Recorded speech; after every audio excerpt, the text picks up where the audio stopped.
If you've never experienced the hell that is infertility, I guarantee you, you know somebody who has.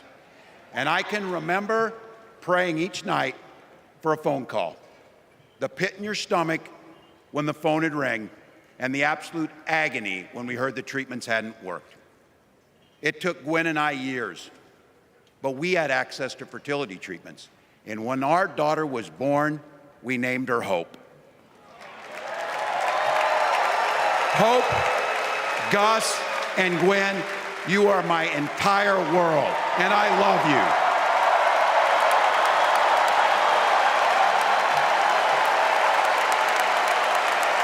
I'm letting you in on how we started a family, because this is a big part about what this election is about. Freedom. Walz's candid reflection on his and his wife's struggle with infertility was a powerful moment that resonated deeply with many. By sharing this personal story, he not only humanized himself, but also emphasized the importance of family and personal freedom in the context of broader political issues. We're excited. It's a pretty important night for Democrats tonight to honor Joe Biden, and I think Gwen and I, the kids, are excited to be here. Could you ever imagine a night like this, to be here and to be with the second gentleman, to be with your wife, and to be potentially on the verge of becoming the next Vice President of the United States? I don't know, doesn't every public school teacher imagine being here? No, it's a privilege, it's an honor, and I can tell you this ticket, feeling that energy, just a privilege. In a candid moment on MSNBC, Walz expressed his deep gratitude and excitement for the opportunity to serve his country. His humility and grounded perspective, even in such a monumental moment, highlighted his commitment to public service and the values he has carried with him from his time as a teacher.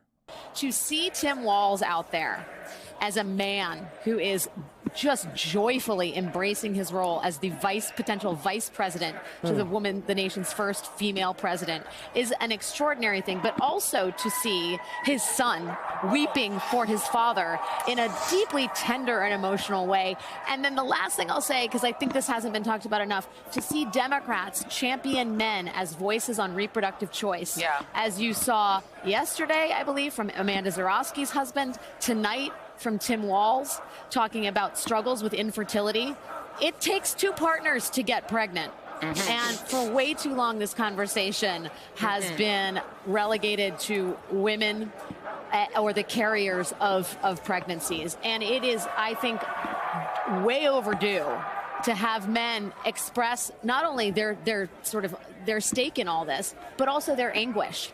And to have a football coach talk about the anguish of infertility, I think opens up a whole new conversation about the stakes at hand for 2024. And by the way, Walz's openness about his personal struggles has sparked a broader conversation about masculinity and the role men play in issues traditionally associated with women, such as reproductive rights. His story is reshaping the narrative, showing that men, too, have a deep emotional investment in these critical issues. It's the fourth quarter. We're down a field goal, but we're on offense and we've got the ball. We're driving down the field. And boy, do we have the right team. Kamala Harris is tough. Kamala Harris is experienced, and Kamala Harris is ready. Our job for everyone watching is to get in the trenches and do the blocking and tackling. 1 inch at a time, 1 yard at a time, 1 phone call at a time, 1 door knock at a time, 1 $5 donation at a time. Look, we got 76 days. That's nothing. There'll be time to sleep when you're dead. We're gonna leave it on the field. Walz's speech also brought his coaching background into the spotlight, using football metaphors to energize and mobilize the Democratic base.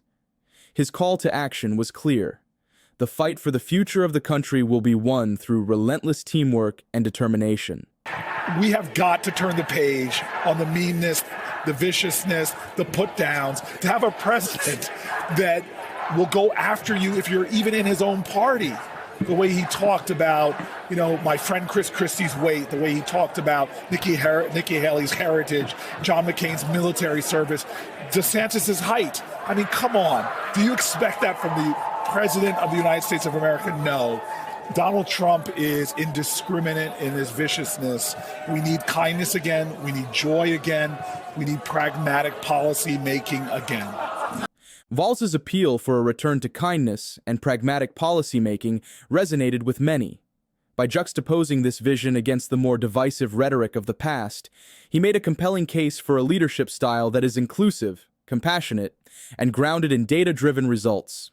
Together, these moments paint a picture of Tim Walz as a leader who embodies a new form of masculinity, one that values vulnerability, empathy, and teamwork. His story, from a public school teacher to a national leader, is a testament to the power of these values in both personal life and public service.